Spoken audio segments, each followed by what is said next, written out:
Assalamualaikum warahmatullahi wabarakatuh. Perkenalkan, nama saya Syahrul Ramadan dari kelas Teknik Elektronika 2A. Sini saya akan menjelaskan tentang reliability atau keandalan. Hal ini hal-hal yang akan saya jelaskan. Yang pertama adalah definisi reliability, yang kedua probabilitas, yang ketiga confidence level, yang keempat performa, dan yang kelima effect. Yang pertama, reliability. Definisi reliability. Reliability atau keandalan adalah tingkat kepercayaan bahwa suatu peralatan akan melakukan fungsi yang dimaksudkan dengan memuaskan atau tanpa kegagalan, yaitu batas kinerja yang ditentukan pada usia tertentu untuk jangka waktu tertentu. Lalu yang kedua adalah probabilitas atau keandalan sebagai probabilitas. Probabilitas sendiri adalah perbandingan dua bilangan. Pembilangnya adalah banyaknya kejadian yang dicari, peluang terjadinya telah terjadi atau dapat terjadi, dan penyebutnya adalah jumlah kejadian atau percobaan yang dilakukan. Untuk persamaannya bisa dilihat pada persamaan berikut.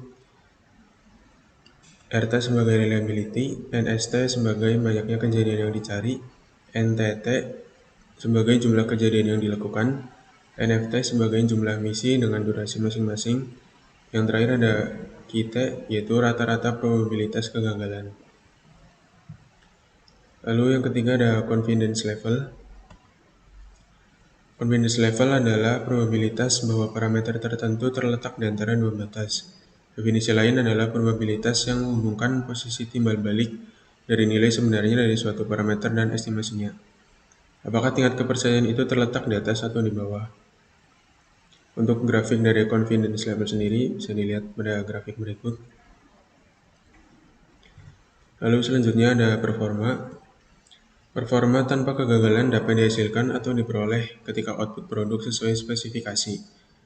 Beberapa penyebab kegagalan dini diantaranya di bawah ini. Yang pertama, teknik manufaktur yang buruk, termasuk proses, penanganan, dan praktik perakitan. Yang kedua adalah kontrol kualitas yang buruk. 3. Pengerjaan yang buruk. 4. Pembakaran tidak cukup. 5. Pembobolan tidak cukup. 6. Debug tidak cukup. 7. Bahan di bawah standar. 8. Bagian di bawah standar. 9. Mengganti komponen dengan yang tidak difilter. 10. Suku cadang gagal dalam penyimpanan atau transit. 11. Bagian gagal saat diberi fungsi pertama kali. 12. Kontaminasi. 13. Kesalahan manusia. 14. Pemasangan yang salah. 15. Startup yang tidak tepat.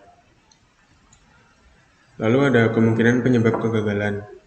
Yang pertama adalah interferensi atau tumpang tindih dalam kekuatan dan stres selama operasi.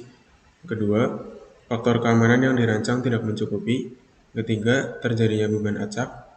Yang keempat, terjadinya kekuatan acak. Yang kelima, cacat yang lolos. 6. Kesalahan manusia dalam penggunaan. 7. Aplikasi yang salah. 8. Penyalahgunaan. 9. Kegagalan yang tidak dapat dihilangkan dengan debugging. 10. Penyebab kegagalan tidak dapat dijelaskan. Dan yang ke-11 adalah kegagalan dari alam. Lalu efek. Efek sendiri dibagi menjadi beberapa macam. Yang pertama adalah efek usia. Keandalan sangat bergantung pada usia. Secara matematis dinyatakan oleh persamaan berikut. Dengan T sebagai waktu misi, lalu N sebagai waktu misi yang dilalui, T besar sebagai usia, lalu beta tidak sama dengan 1, lalu lambda sama dengan 0. Lalu yang kedua ada efek waktu misi.